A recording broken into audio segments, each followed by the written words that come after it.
Good evening, everyone. Welcome to the Genevieve Wyner Annual Lecture here at the Wyner Family Jewish Heritage Center. The title of our talk this evening is Philanthropy in Boston's Jewish Community at the Turn of the 20th Century, and we are in for a treat. My name is Rachel King. I'm the Executive Director of the Wyner Family Jewish Heritage Center here at American Ancestors. And for those of you who are new to us, the JHC, as we refer to ourselves, is a research and educational center dedicated to collecting, preserving, and illuminating Jewish history and heritage. Our archives contain more than 4 million items documenting Jewish individuals, families, businesses, and institutions here in Greater Boston and throughout New England. We serve researchers from all over the world in accessing these materials. We also offer public events such as this one and educational programming in schools and community settings. So the program this evening is the culmination of the JHC's annual Genevieve Wyner Research Fellowship. This fellowship advances the study and understanding of Jewish history by supporting a scholar each year to conduct research in the JHC's collections. It is funded by our longtime advocate and benefactor, Justin Wyner, Jerry, in honor of his late wife, Genevieve. I'm delighted to welcome Jerry here tonight and to thank him and the entire Wyner family for their commitment to scholarship and preservation of American Jewish history. And speaking of scholarship and American Jewish history, we have many partners in this work. I also want to recognize and thank the preeminent scholar of American Jewish history, Dr. Jonathan Sarna, who has been instrumental in guiding the JHC's research fellowships and has also been a tremendous support to the Jewish Heritage Center in general. So now, it is my great pleasure to welcome our speaker this evening, Benjy Maor. Benjy is currently a PhD candidate in the Department of History at the University of Haifa. He is also a doctoral fellow and graduate of the Ruderman Program in American Jewish Studies at Haifa University. Benjy was born in Los Angeles and has lived in Israel for more than 40 years, where before he became a second career academic, he was a fundraising professional for more than 30 years, something like that. So it's fitting that his academic interests now focus on Jewish philanthropy. Benjy spent time at the JHC this summer studying the early history of Combined Jewish Philanthropies of Greater Boston, and much of that research features in tonight's talk. Benjy has become a wonderful friend of the Jewish Heritage Center, and we could not be more pleased to present you and your work this evening. So without further ado, please join me in welcoming Benjy Maor.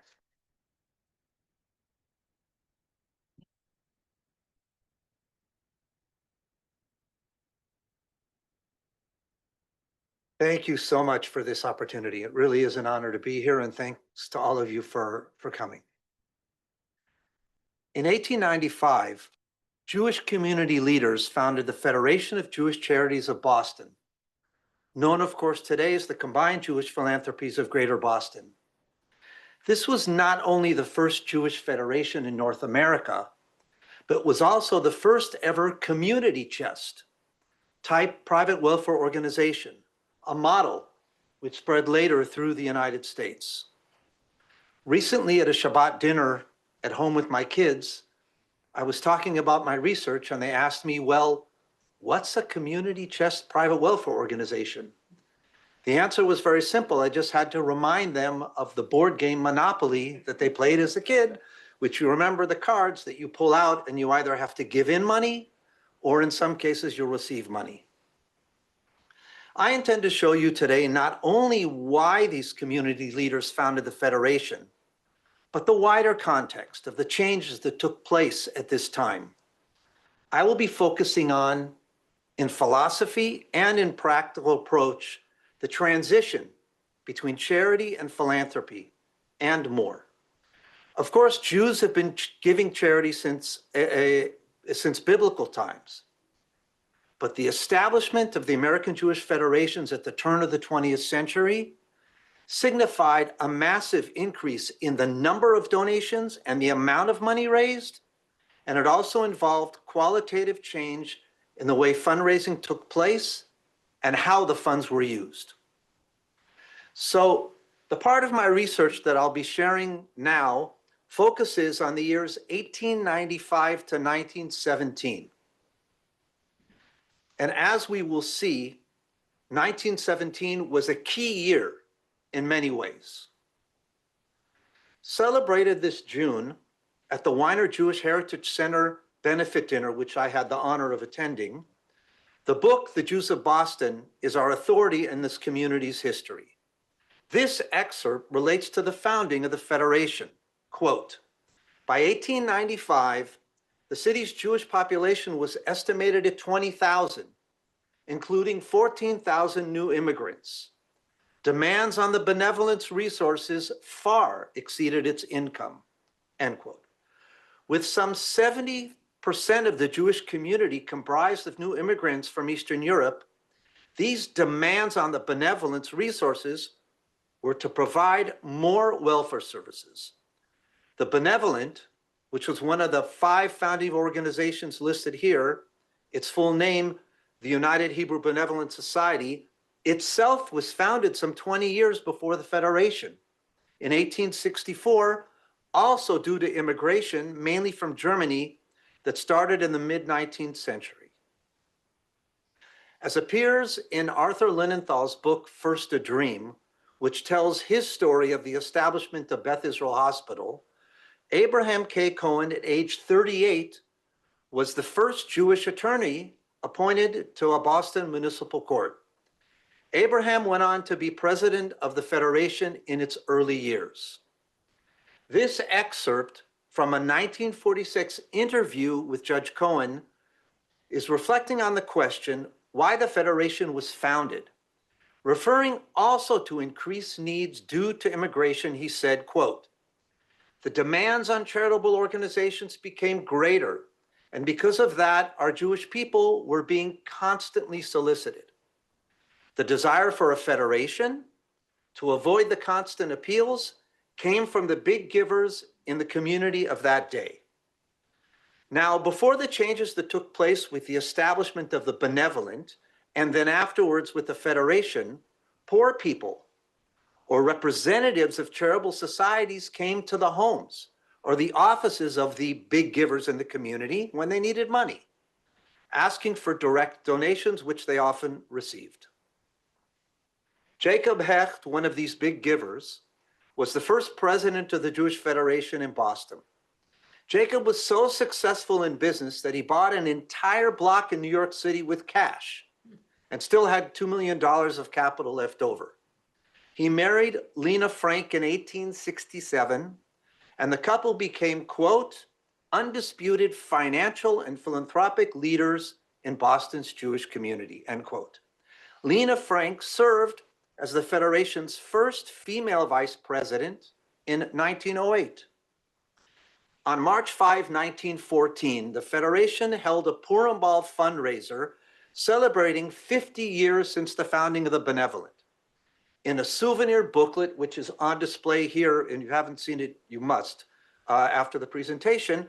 In this souvenir booklet, what was distributed at the event, Simon Vorenberg, who was then president of Benevolent at that time, described its history. And he wrote about Jacob Hecht, quote, in 1876, Mr. Jacob Hecht was chosen president, obviously, of the Benevolent. Times had changed somewhat, and he felt the need of rearranging affairs of the association in a more efficient and businesslike manner. He introduced reforms. He had a book prepared in which the records of each charity case were kept. He enlisted the services of Rabbis Schindler and Lasker from Temple Adat Israel and Oabei Shalom, respectively, to investigate each case. He also established an office in which applications for aid could be made 3 times a week at given hours. Hecht's reforms clearly would have made things more convenient for the donors. Of course, we do not have documentation how the poor people in need of charity felt about these changes or reforms. In the same Purim Ball souvenir booklet, Abraham P. Spitz wrote a history of the Federation, which was not quite 20 years old at that time. And he wrote, quote, "The true object of charity is to make people self-supporting. Indiscriminate charity tends to make people paupers. The Federation prevents duplication of charity by establishment of a common office in which all records are kept and where all cases of relief are promptly and properly investigated by trained workers and referred to the society equipped for the relief required." According to Spitz, it was the improper way that charity was given that caused some people to live in poverty. Duplication occurred apparently because some poor people were taking advantage of the big givers by asking for more money than they needed. Now, even before the period covered in my research, and certainly as expounded at the turn of the 20th century by Andrew Carnegie in his famous essay, The Gospel of Wealth, these poor people were believed to be undeserving of charity. According to Carnegie, only people who fell into poverty temporarily, like an illness, and who demonstrated an effort to improve their situation were deserving of financial support. Finally, Rabbi Harry Levi from a temple, Adat Israel, of course, Temple Israel Today, in the same booklet wrote a piece titled A New Charity, in which he quoted a Professor Hollander, as appears before you, quote, "If we administered our charity aright, we could in a short time do away with poverty, as physicians are agreed that if it were properly attacked, the problem of tuberculosis could be quickly solved." The new charity Rabbi Levi was referring to was called scientific charity and later philanthropy. The roots and sources of these ideas, scientific charity and then philanthropy, as a way to alleviate poverty and eliminate the need for charity, and the belief that poverty was caused because of the primitive, in the words of benevolent President Vorenberg, way charity was given, all stem from the era during which the foundations, the Jewish federations were founded, the progressive era, from the 1890s to the 1920s, which was a period of reform, of social reform, including here in Boston, as described, for example, in Arthur Mann's book, Yankee Reformers in the Urban Age, or in the book Protestants Against Poverty, Boston's Charities, 1870 to 1900, by Nathan Irving Huggins. But the progressive era was also an era of consolidation, but not only in the business world. At this time, corporate capitalists like Andrew Carnegie and John D. Rockefeller, who made their business empires in the Gilded Age, deployed their great wealth to create the first philanthropic foundations that were designed to treat the root causes of social problems, as opposed to providing direct aid. Philanthropy, as opposed to charity. And the Jewish community was no exception, as consolidated umbrella associations were being formed even before the mass wave of immigration from Eastern Europe had reached its peak. They believed that small organizations distributing charity directly was inefficient and served to perpetuate poverty. And they also believed that a more scientific and business-like approach would enable them to eliminate poverty. Of course, the Federation did not and could not eliminate poverty. However, Jewish philanthropists and business leaders who founded the Federation considered it to be the most effective way to meet their goals, resulting in a change in power dynamics within the Jewish community. Another one of these big givers was, of course, Abraham C. Ratshesky, known as CAP. He served as president of the Federation from 1909 to 1918. Like Hecht, Ratshesky was part of the group of elite German Jewish families who controlled Boston's Jewish cultural and philanthropic institutions, all with common business interests as well. In the Jewish Advocate, Ratshesky was deemed, quote, genius and philanthropist. His early years were portrayed as a rags to riches story. His father came to America, quote, friendless and penniless, but through hard work and savings established himself in the clothing industry, but then moved into investing in real estate and in securities. Ratshesky, the son, found himself amongst Boston's richest young Jews. Not really having to worry about making a living, he entered politics and then started a bank, the United States Trust Company. Ratshesky, in his president's message at the beginning of the Federation of Jewish Charities 1912 annual report, wrote, quote, the Federation, having complete control of the revenues, solicited in a thoroughly businesslike manner, is in reality sort of a clearinghouse, as the constituent societies are relieved of the labor and anxiety incident to financing their institutions. And subscribers, who are donors, of course, are spared continual solicitation for subscriptions and purchasing tickets. I think it makes sense that a banker like Ratshesky would use familiar terminology like a clearinghouse from his business world to describe the experience of the Federation. Other Federation leaders, also business-oriented, liken the Federation to, quote, a large wholesale mercantile establishment. Not only did Hecht, Ratshesky, and other Federation leaders express their desire that Federation run like a business and use business terms to describe the Federation, they did so clearly to impress and to encourage increased donations.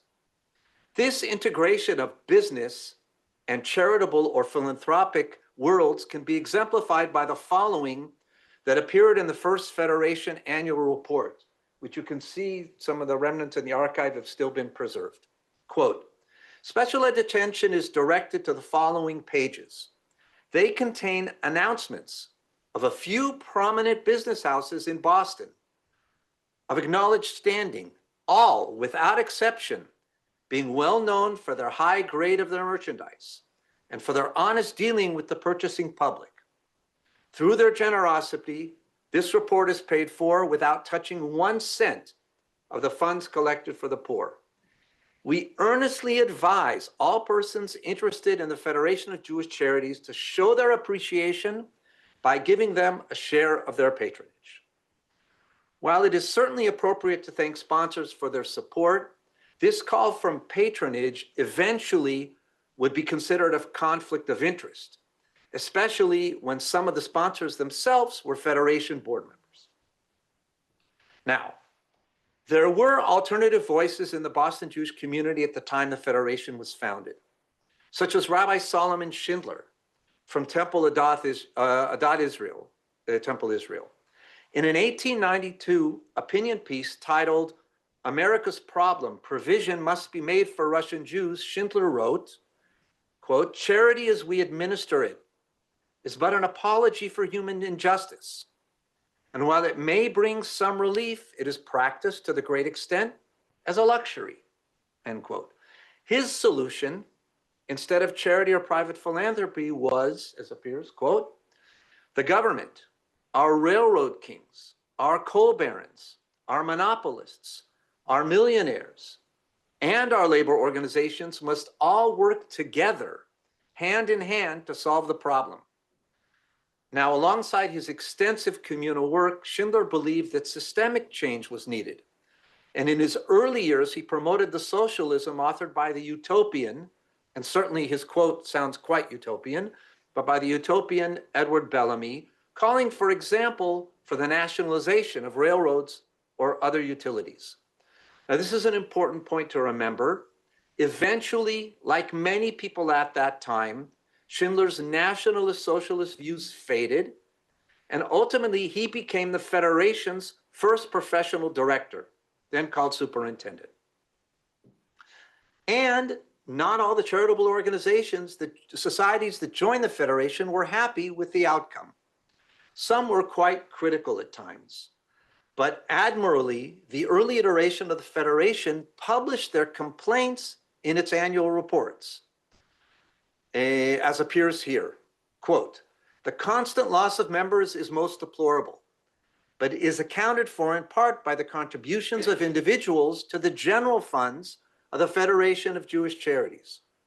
The author of this report saw the Federation's role very clearly to raise funds for the charitable societies. It also appears from this quote and from many others in the rich archives here that whatever the system may be, the obvious solution that everyone agreed upon was to secure more donations and to raise more money. By the way, also there's a ledger here from one of the earlier charities showing exactly the time when they had to begin tracking, and they marked down who were also Federation donors in addition to being donors to the charity. Also, not all charitable organizations joined the Federation. That did grow gradually over the years beyond the 5 original founding charitable societies. Of those organizations that didn't join, the greatest source of competition and conflict at that time, which took place in the 19-teens and the 1920s, came from the movement to establish a Jewish hospital in Boston, which obviously is a subject beyond the scope of our time today, but is a part of my larger research project. Now, despite praise of Federation's achievements, Ratshesky, in his messaging and annual reports also showed frustration with the continued financial troubles the Federation was plagued with really since it was founded. So in 1914, to further ensure that the Federation operate like an efficient business and to solve specific organizational challenges, he appointed a welfare committee. Published in 1916, the committee's report deemed the Federation staff unprofessional and their fundraising techniques outdated.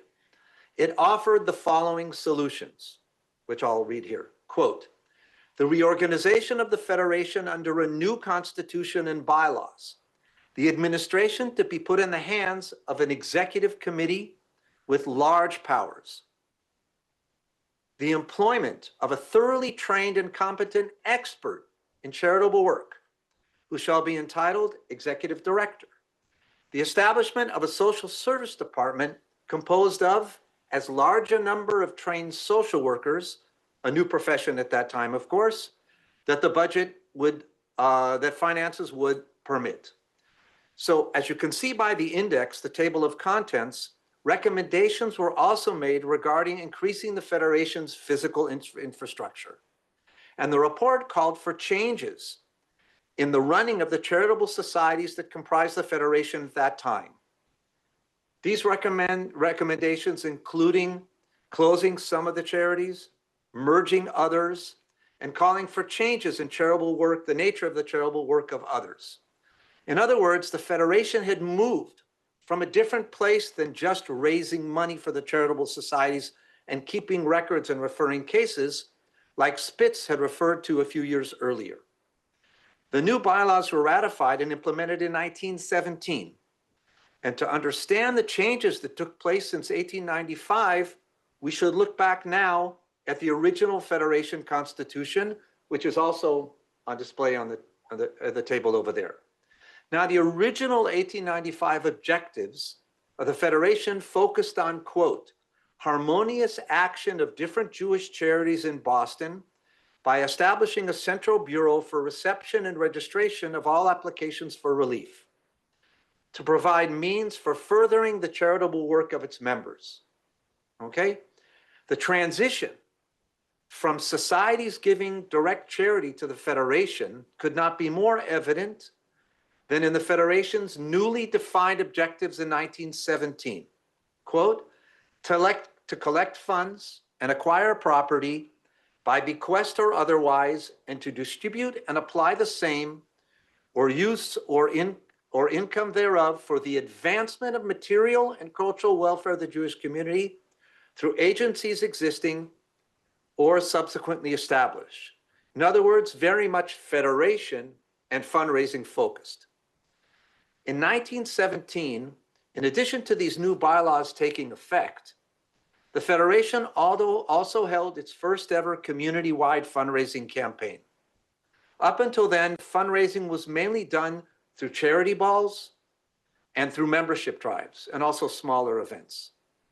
To understand why this campaign was needed, we shall look back together to Judge Cohen's interview and the welfare committee that Ratshesky initiated in 1914 and the 1916 report. Judge Cohen said, this is from the interview, "The biggest and most important step in the Federation took place as a result of the 1916 report. The report took 1 hour to read. I read it very slowly. The room was silent. You could hear a pin drop. When I finished, there was instantaneous and spontaneous applause. And after the applause subsided, up jumped Joe Herman, a leader in fundraising. This is a kind report, but the recommendations are drastic. Whereupon Fred Strauss got up and said, 'Has the committee formed any idea of the costs it would require to put it in effect its recommendations?' 'Yes,' I said, Judge Cohen. 'A minimum of $150,000, which, by the way, was double the amount of money that the Federation had ever been able to raise.' Up jumped Herman. 'Where is the money coming from? Where are you going to get it? You can't get that money around here.' Then Louis Kirstein got up. He hadn't said much. He was new, had been on the board only a few years. 'Who says you can't raise the money? If you properly organize, you can raise the $150,000. Now, this effort to raise the $150,000 is what became the first ever community-wide fundraising campaign in Boston. Louis E. Kirstein, mentioned here, not only did he become chairman of the campaign committee, but he also went on to be Federation president twice, from 1922 to 1924, and again from 1930 all the way to 1942, obviously very significant years, which included the Great Depression and the New Deal. Kirstein, in his professional life, held very high and key roles, of course, at Filene's. Okay? Both of these topics, the Federation during the Great Depression and the New Deal, and the philanthropy of the Filenes, are also beyond the scope of our time today, but I am including them in my larger research project.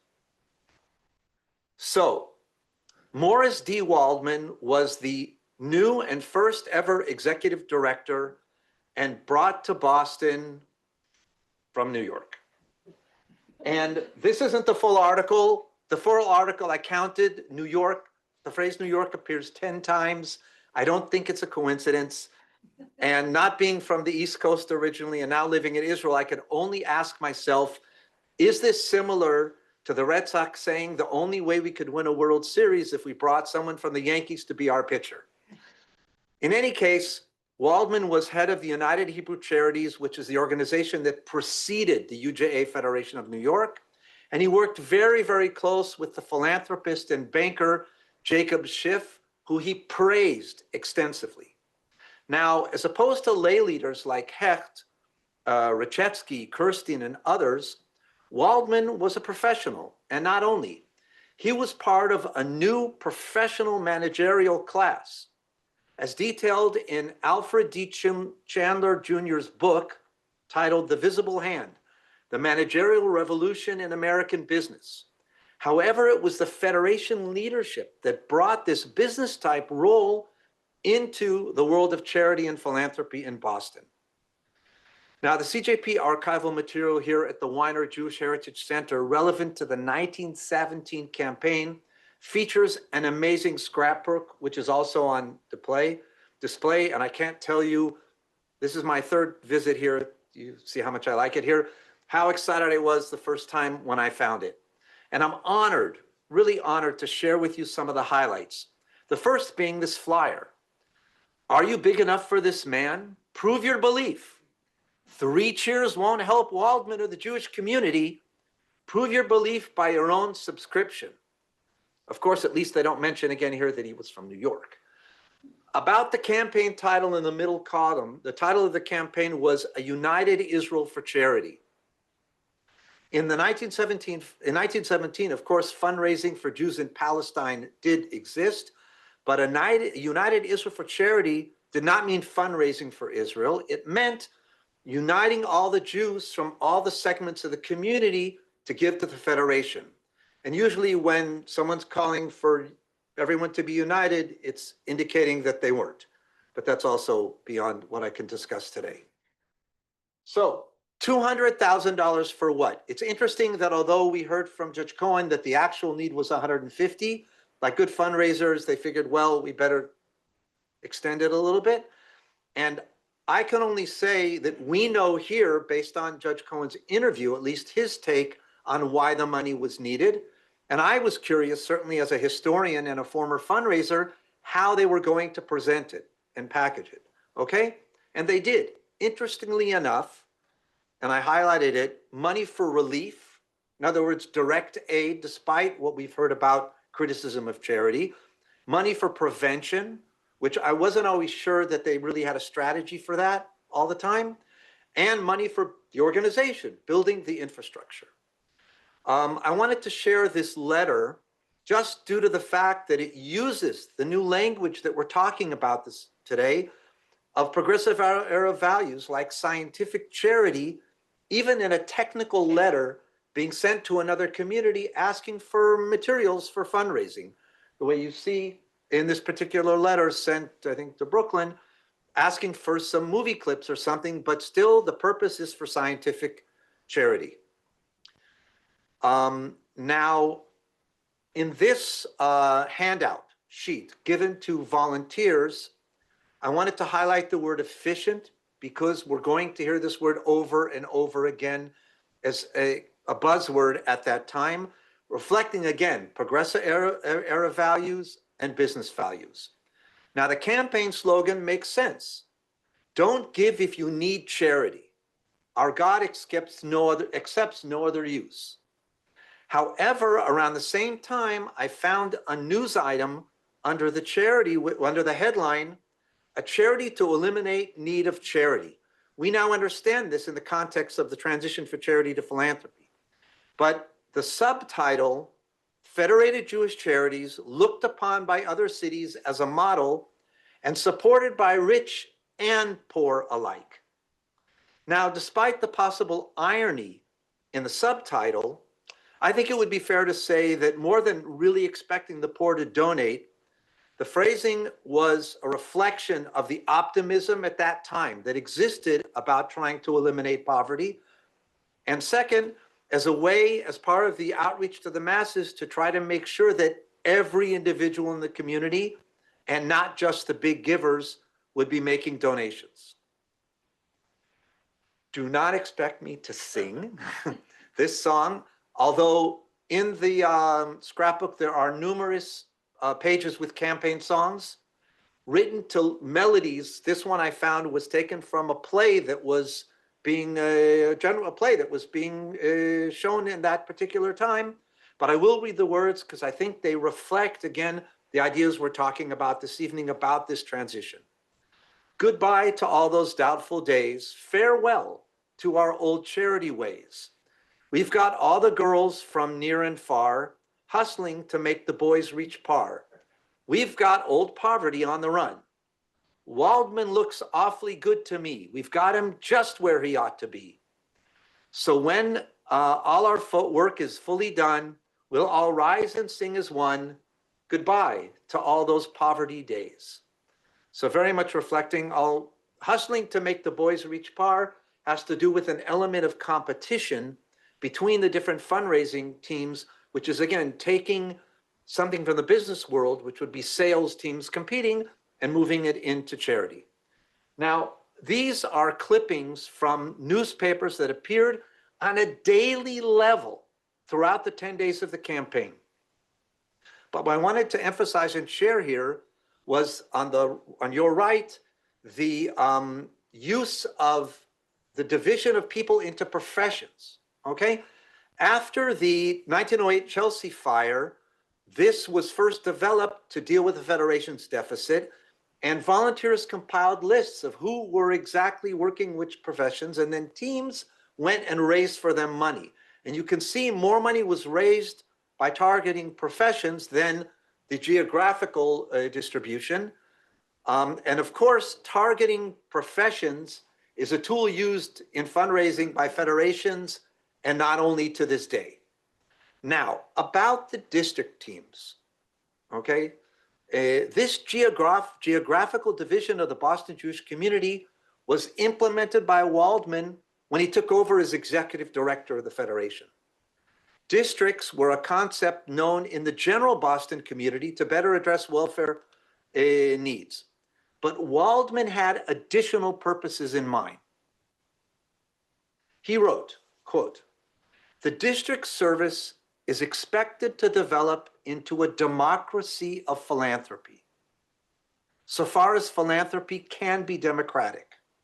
And where existing resources are found inadequate, new resources are to be developed.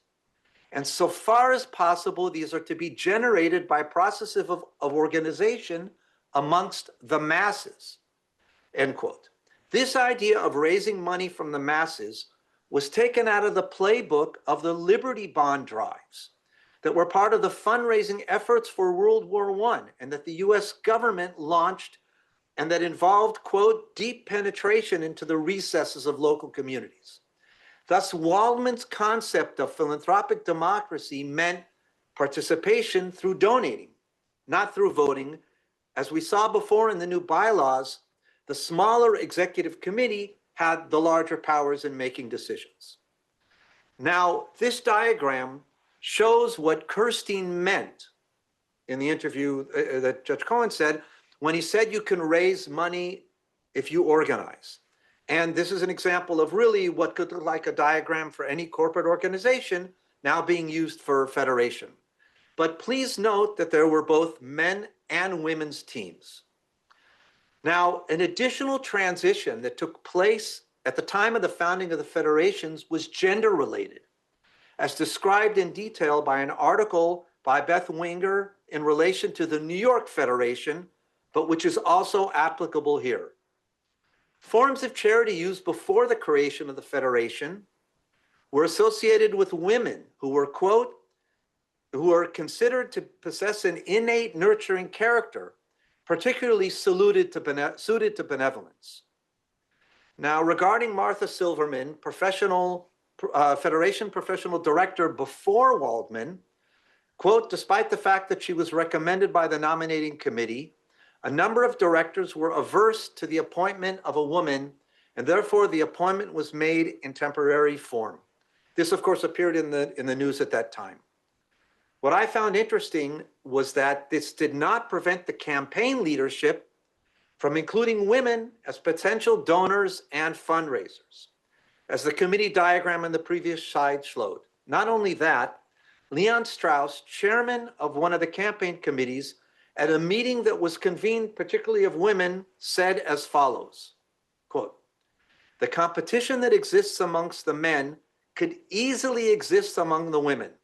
If women mean to maintain their identity, they must be of importance to the community. And with the view of charity that prevails today, the Women's Committee can conduct the campaign second, if not less than that, to the men," end quote. So, as we saw previously, the goal of the campaign was to raise $200,000 and secure 5,000 members.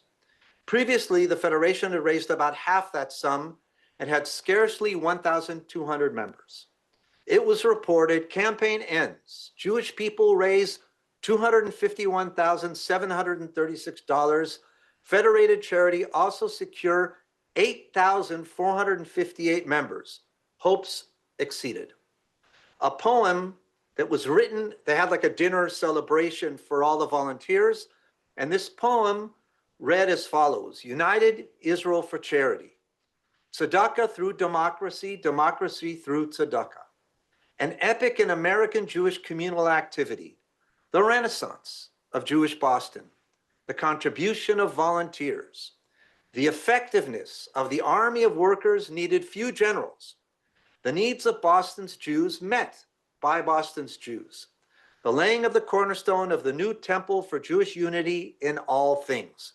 The opening of the door to the dawn of a new era." Now, for those who are not familiar, tzedakah is the Hebrew word for charity, which, by the way, comes from the same root as the Hebrew word tzaddik, which means righteous person, or the Hebrew word tzedek, which means justice. And please again note, and I highlighted it, the use of the word effectiveness. I think also on one of the other archival items on display, you see the word effectiveness. And the phrase now, tzedakah through democracy, we understand, again, as Waldman's idea that philanthropy can be democratic if everybody participates. Now, despite this success, Waldman, after the campaign, sets expectations for the future.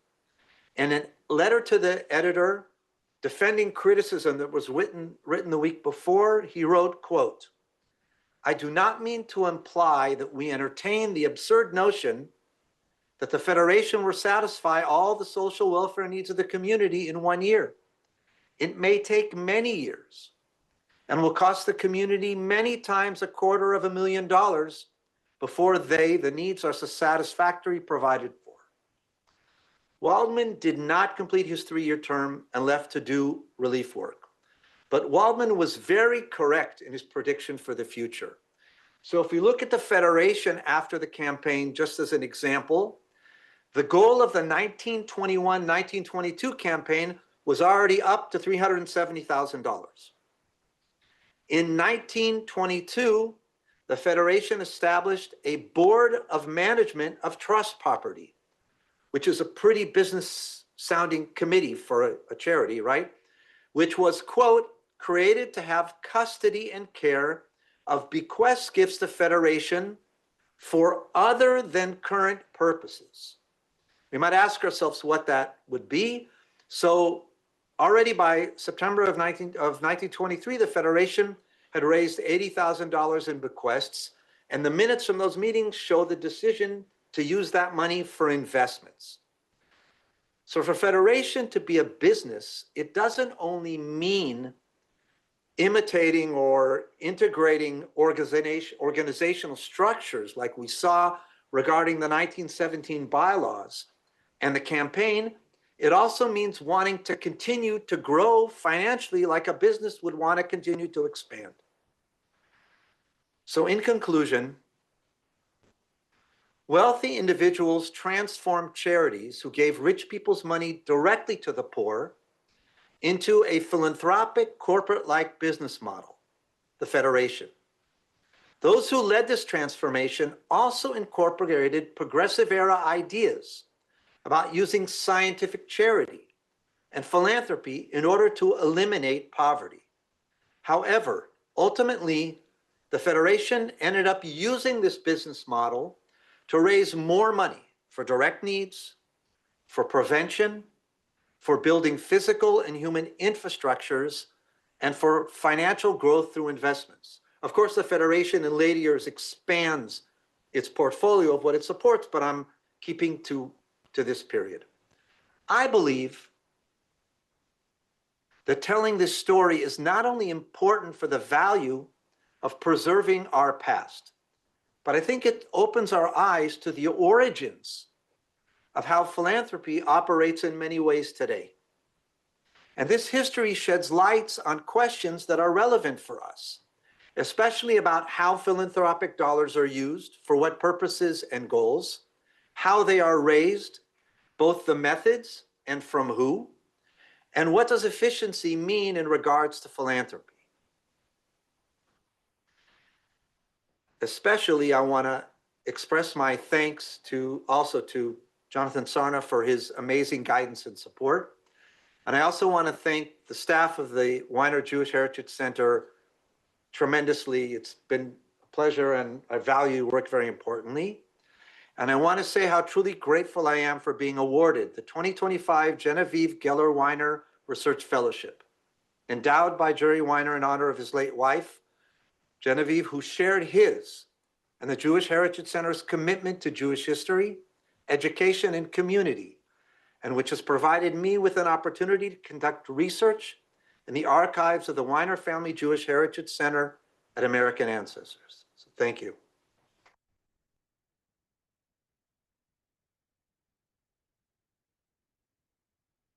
So believe we have time if there are questions. Yes. Oh, wait. Testing. So I was interested early on, you brought up the idea of sort of scientific and effective or efficient fundraising, and that was sort of a theme in the description of the effort in the creation of the Federation. And I saw that there was a sort of attempt to compare the solicitation of donations sort of before and after these changes were made. I'm wondering if in your search through the archives, you found any evidence of an attempt to enumerate or evaluate the effectiveness of the way that money was spent before versus after these changes. So thank you. I think it's a great question. So in the annual reports of the Federation, there are always detailed budgets presented in a very executive budget business manner, showing the description and the allocations. And there always is a description of the amount of money and also the number of people impacted. One of the transitions, which I didn't mention, was interesting that the earlier annual reports were very charitable society focused, and the Federation played a small part. And as time went on, then the Federation's reports were more central, and later on, and in smaller details, were the charitable societies reports. But in answer to your question, the answer is really no, because again, and this is, there was not really one is, I think the needs were so much greater than the resources, but there was always a sense we're not doing enough. And there are more people that need to be helped than we can. I think also there was an assumption, which might exist to this day, that, well, if we do it in a business-like manner, it's automatically going to be more efficient. And it doesn't, like, we don't really compare. The reason it was important for me to bring a voice like Rabbi Schindler's at the time that he expressed that was to say, well, there were people saying, and not only there were socialists and there were union leaders and anarchists at this time as well, but someone wanted to say, no, if you're going to make these changes, there has to be real systemic change in society. Because really to evaluate efficiency, you either have to, and I'm speaking as a fundraiser now, you really have to say, okay, what are my criteria for measuring what impact looks like? And then afterwards measure to see if I got there. This was not carried out at that time. This is something that is a business influence on fundraising, which happened later and which we live with today. I would also say that, and I think it's aware, there's what I would call a big dissonance between in an annual report saying, 20 people, even smaller amounts of people received food or were served by this charity or that charity, and having the goal of eliminating poverty. And I often ask myself, again, looking through a half hat as a fundraiser, so much of the nonprofit sector have such this lofty and grand, mission statements. And it's okay to have a more modest mission statement and make a difference. But certainly at this time, because of what was going on in the progressive era, they started with a very high bar at the point of view. And again, as I continue with my research on what happens during the Depression, when the Federation is really challenged financially, and then in the New Deal, when the Federation is challenged, but in a different way, maybe it will go out of business because the government, with all the social welfare programs, will replace the need for private charities. And we know today, and there are even people here working for the CJP, that didn't, the Federation continued its role as we live in a society with the tension between expectations of our governments, expectations of the business sector, and expectations of the nonprofit. Okay, so kind of a long answer, but I hope I related. Absolutely. I have one sort of, just to make sure I'm kind of understanding your answer correctly. I think the natural question for me, hearing your very thoughtful talk, is: did it work? Like, did this effort to structure the charities improve the efficacy of the charities? And I think the answer is we don't really know, if I'm understanding correctly. Well, we don't really know. I mean, at some point, especially once the immigration was ceased, the resources caught up with the population. Okay, so that's one element of it.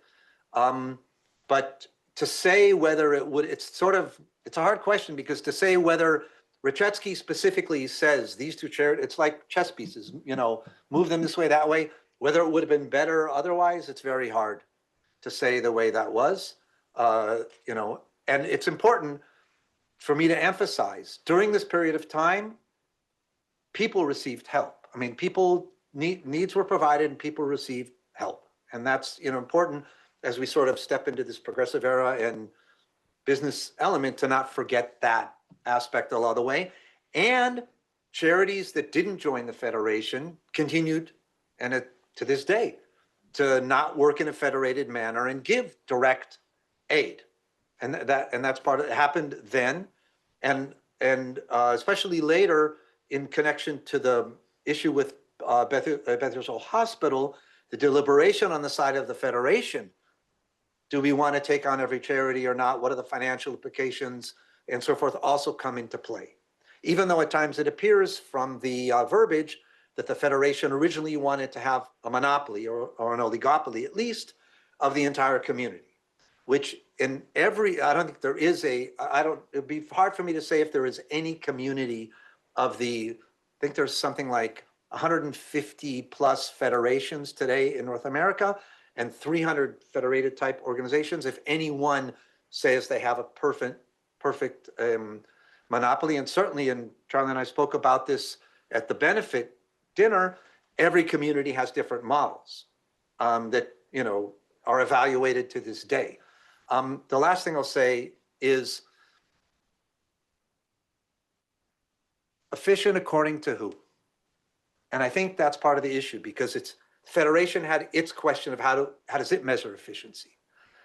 The poor people clearly had theirs, and then the donors, who one could say in a certain world, if the Federation is a business, are the donors customers, or not? How does that? What's the dynamic here? But the donors, if the Federation can, that's where Ratshesky using this phrase of clearinghouse, or sort of being, or a mercantile, like doing both wholesale and retail. I don't speak business very well. It's sort of like, if the charities are happy that they're getting at least enough money to keep going, and the donors feel like they're making a difference, then it works, right? But this is, I'm overstepping a little bit from my own experience, the historical materials. Okay. Other questions or?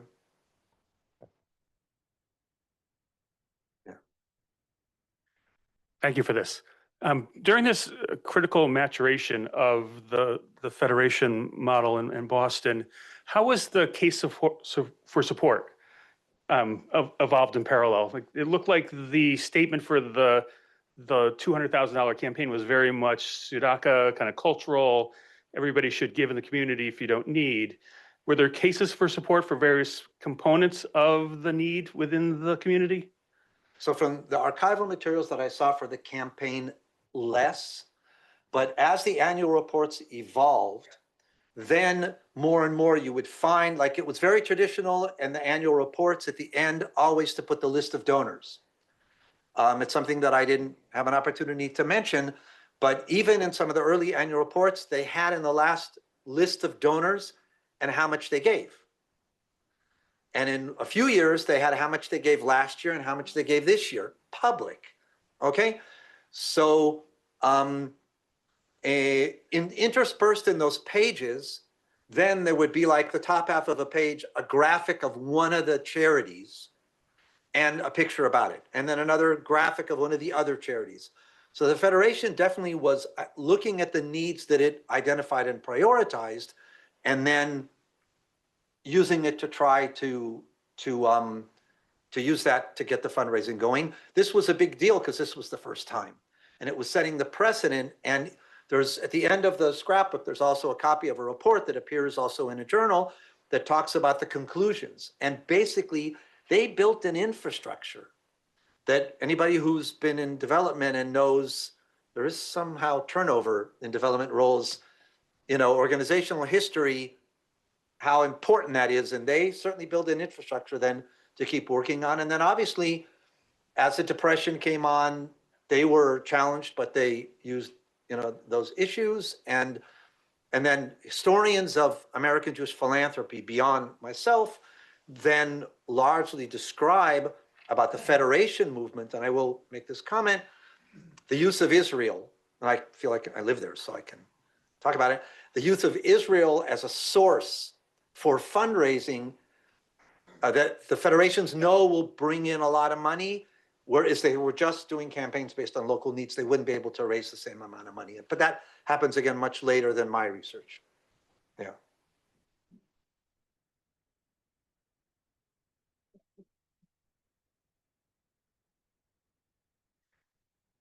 Are you, you touched very just minutely on the founding of the Beth Israel. Are you willing to talk about that a little bit? What were the dynamics and of the, it may, if you don't want to touch on it, that's, I think I'll leave it because it's too serious of a topic to really, it's a complex topic. okay. Because on the one hand, what's that? There's, A good book by Lindenthal. yeah, Very few Jewish hospitals that have the kind of detailed. very detailed. That Beth Israel has, and, you know, so one can look Yeah. at that book by Lindenthal. Yeah, he describes the first attempt, which was the Mount Sinai Hospital, that didn't succeed, and then goes on to talk about the founding in the early years of Beth Israel. And he tells the side of the hospital as to the relations with the Federation. I begin to look in the minutes and to hear the Federation side, and it definitely is a conflict that had both sides to it. Okay? Yeah, that was eventually resolved, but yeah. We have so many questions. This is great. It's a fascinating story because I was blessed to have a father who was fairly successful, and I was thinking about the previous way. Now this is not in 1970, but the previous way it was done, because I was old enough to remember them lining up at his office. And there was no rationale. As my father would say, it would depend on who could cry on demand, if they got a $10 bill or a $20 bill. And you know, the real beauty of all of this is it takes that away. It no longer is the best salesman going to get the most charity, even though they may not need it. And so that's one of the real benefits of this organization, and it's really appreciate you kind of laying that out. And they get their kudos, which they never wanted. They never wanted, because the ultimate goal is to give without being known. But they did get on the last page, which may have been more for raising more money than it was for recognition. But either way, it certainly has worked. Right. There was a tension because the charity balls that took place, some of you might be familiar with Sven Beckart's book, A Monopolied Metropolis, which talks about the connection between the elite or wealthy and charitable balls as a way for them to express their philanthropic hegemony that they had over the community. So this is a change in that. And Boris Bogan, who's from Cincinnati, I believe he's from Cincinnati, but a 1917 book, 1917, an amazing year, called Jewish Philanthropy, which almost to this day is really the handbook as to how to run fundraising in Jewish organizational world.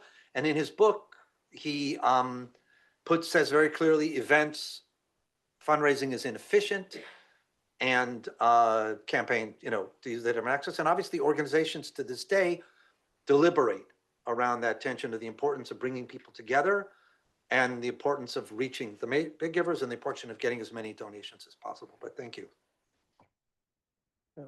So first, let me say it's wonderful to see how this project has developed since we first discussed it. And it's no small matter that someone studying at an Israeli university is doing this kind of dissertation.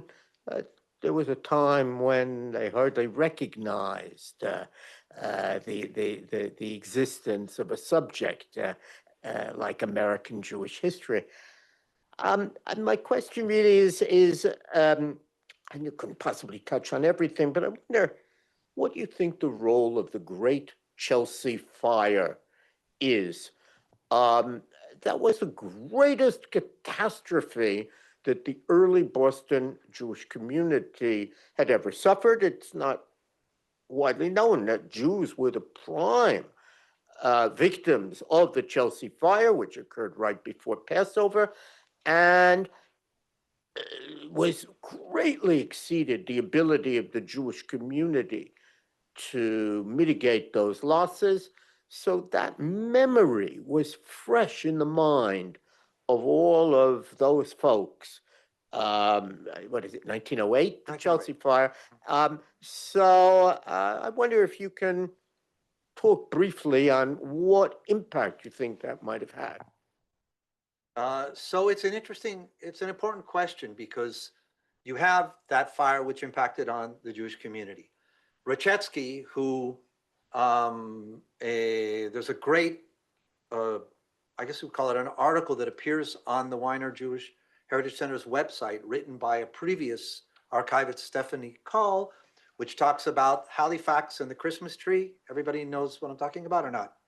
So yeah, so about that tragedy. And in even, Jonathan, one of the books that I was reading because I wanted to get the context of what's going on in charity in general in the Boston community, there was another fire at some point. And it relates to, I'm sorry, your name, Stephen's question about, what's the right kind of, what raises money most, what's the greatest need, what's the most just way to do it? There's no question that at that time in particular, and maybe because of the inability due to technology to deal with fires, the disasters like that forced the community to rally together in every way possible. And as I mentioned, and it also appears in your book, in the Jews of Boston, the first time that people thought to try to target fundraising by professions was done after the Chelsea Fire. And I really think that there's still a story to be told about, at that time, the impact of the crisis, what we'll call fundraising. And maybe the impact is, one of the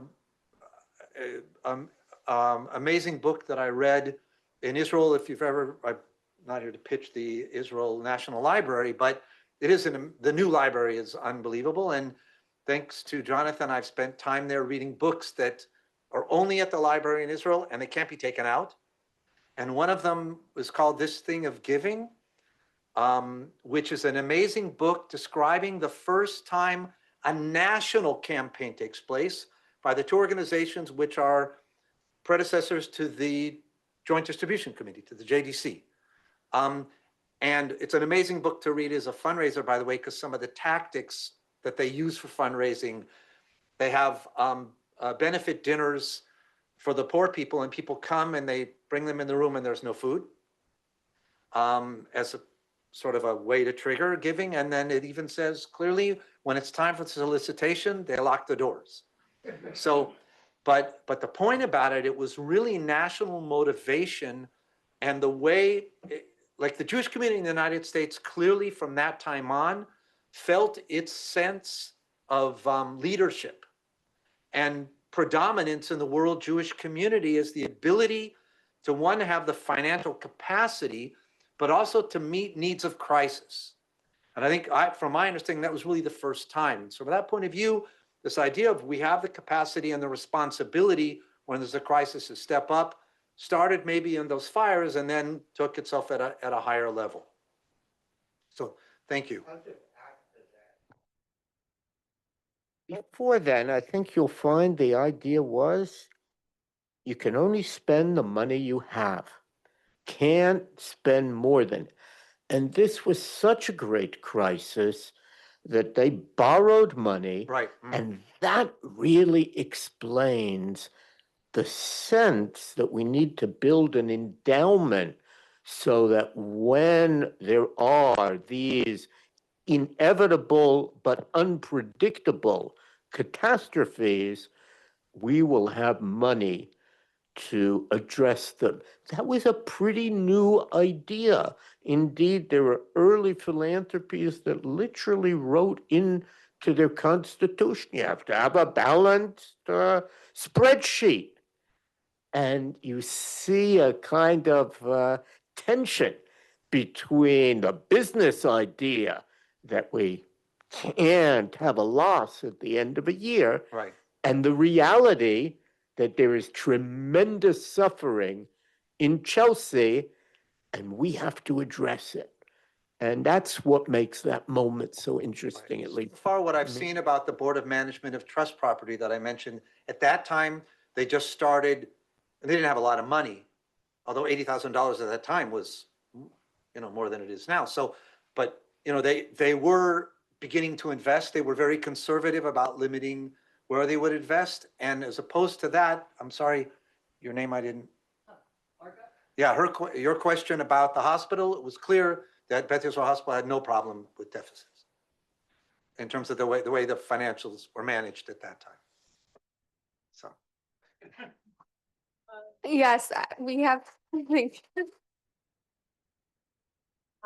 Thank you so much, Benjy. And we invite you to stay and ask Benjy more questions. We're going to put out some wine and a little nosh, and so please stay. We also have, as Benjy mentioned, some materials from the CJP collection.